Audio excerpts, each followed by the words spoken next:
Christine, for opening up your room for us to do this, because as you probably know, Christine and I have been working together.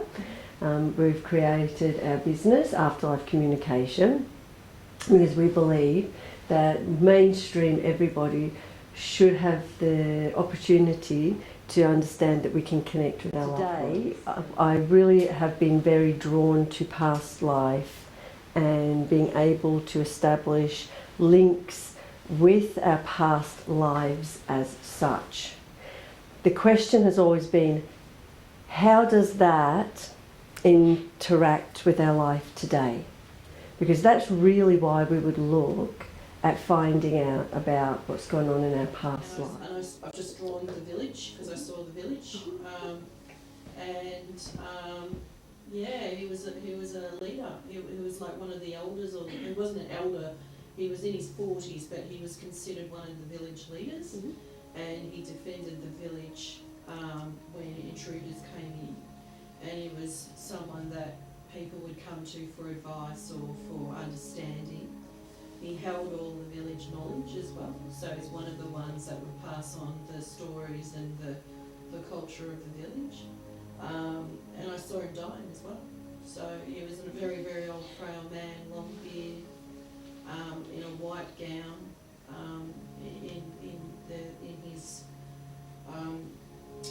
in the house, and the house also was. You walk through the door, and then the stairs that descended down into the room, and it was made of really thick clay in a cliff face. So it was all villages in cliff faces. And there was no glass on the windows. Everything was very rounded and handmade.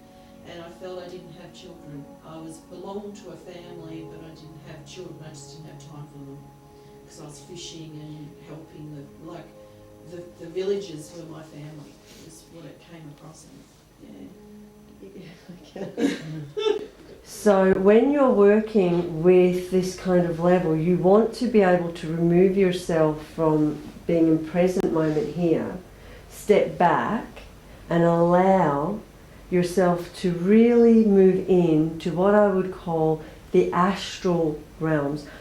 I like to say you're going to visit the great halls, the Akashic records, the record where every life you have ever lived, and every single possibility that has ever been born from an experience that you've lived is all accessible in your filing cabinet.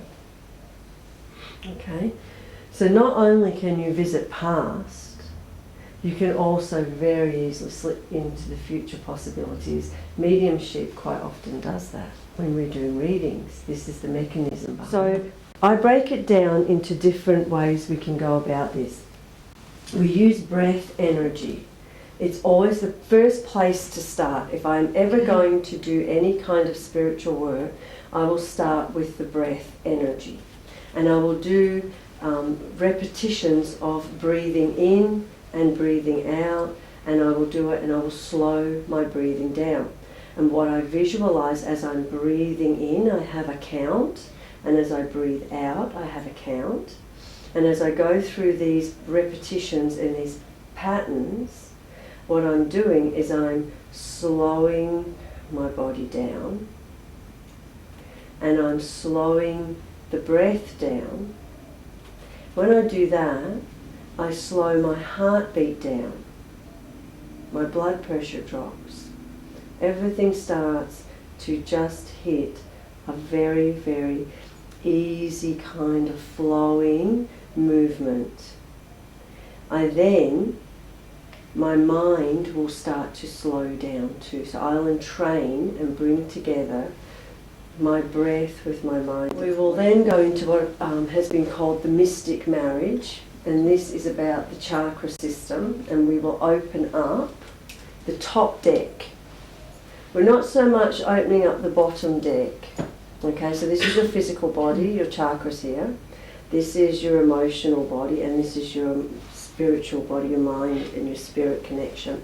So we are going to work from the crown to the heart, top deck. And what we do is we use the breath and the counting, and we overlap them. Once we've got the rhythm of the breath and the counting, we'll then take that breath and counting, and we'll actually bring that into each of the chakra points. So we're bringing it down, and it's like creating an energetic link that will go through. We will draw it back up, and it's almost like creating a circuit, which then opens up our chakras and the energetic field, the filing cabinets, the place in your body where all of your life experiences are stored. This is it, ground zero. Okay, so they're going to be opened up, and you're going to do it. We have to do this very safely, so that you know that you can put everything back in its order and all filed away again at the end of the session. Okay. So this is soul information, right? So we're going to open up our soul information. This is our responses to everything that's happened in our lives up to this point. Once we've done that, we're then going to take that energy and we're going to start working it up and out through the top of our head. We're going to start drawing it down and through our body, so we're expanding it down into the soles of our feet, because we have chakras at the soles of our feet too. And then we're going to bring it back up, and we're going to move out, and we're going to go down. We're grounding, we're opening, we're grounding, we're opening. And what we're doing when we're moving out is we're expanding our consciousness. We're expanding our aura. We're expanding and we're growing, and we will take off into the astral realms. Okay? Okay, where we go to. We will go, and I'm telling you so you're familiar. I need you to know what the process is going to be. It's vitally important. And there's a reason for that. Because I'm going to take you to get, the next part is designed for your visualization, to open up visualization, right, doors. Now this visualization door is going to take you to something that you can all visualize like that, which would be your home that you live in today, because you can do that.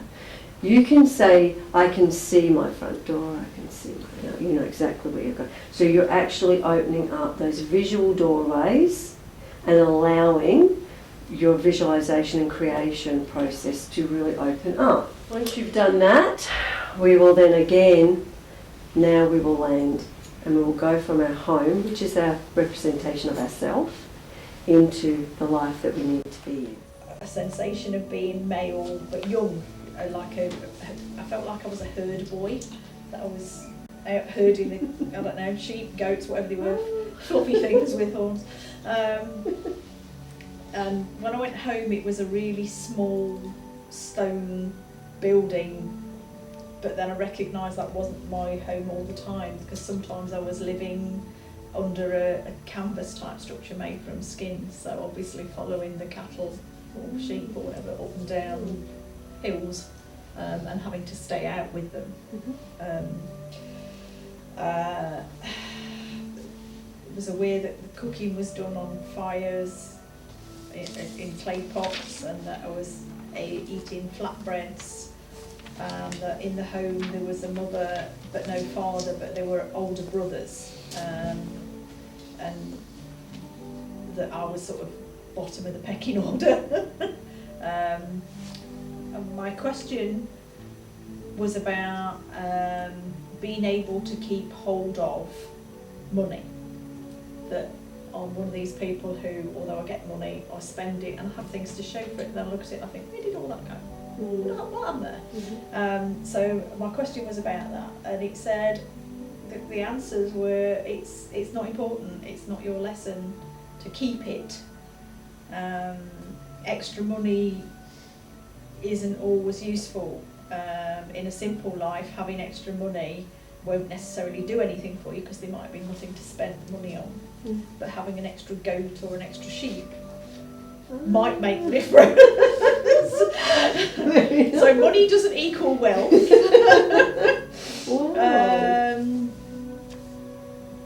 But there are other things in life that you can use for wealth. So whether that be goats or sheep or cattle or property or education, that is where your wealth lies. It doesn't lie in money in the bank.